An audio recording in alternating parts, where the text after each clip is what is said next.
আসসালামু আলাইকুম এভরিওয়ান, কেমন আছেন? আরেকটা রেসিপি নিয়ে হাজির হয়ে গেলাম। আশা করছি রেসিপিটি আপনাদের কাছে ভালো লাগবে। আজকে আপনাদেরকে তৈরি করে দেখাবো ম্যাঙ্গো লাচ্ছি।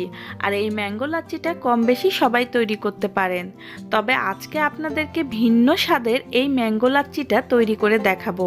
আশা করছি রেসিপিটি আপনাদের কাছে ভালো লাগবে। তো চলুন দেখে নিই এই ম্যাঙ্গো লাচ্ছিটা বানাতে কি কি লাগছে।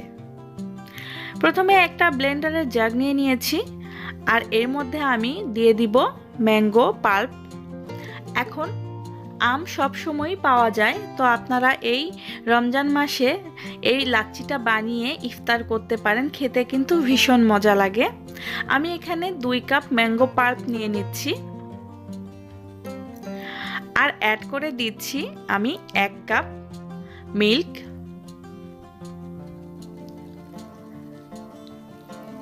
আর অ্যাড করে দেব হাফ কাপ টক দই।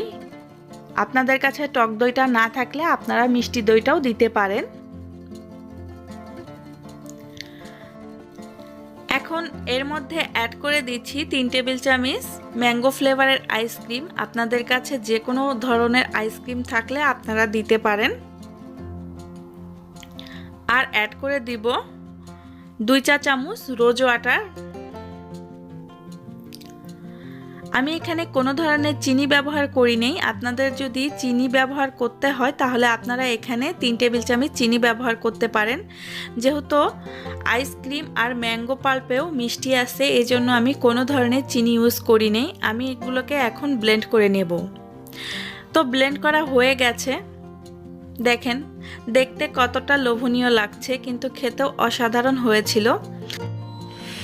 আমি একটু এখন গ্লাসে সার্ভ করে নিচ্ছি। তো তৈরি হয়ে গেল খুব সহজে ম্যাঙ্গো লাচ্ছি।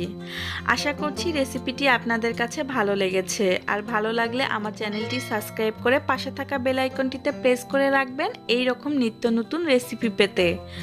তো ভালো থাকবেন। অন্য কোনো দিন অন্য কোনো রেসিপি নিয়ে আবার আপনাদের মাঝে হাজির হয়ে যাব। আজকের মতো বিদায় নিচ্ছি। আল্লাহ হাফেজ। আসসালামু আলাইকুম।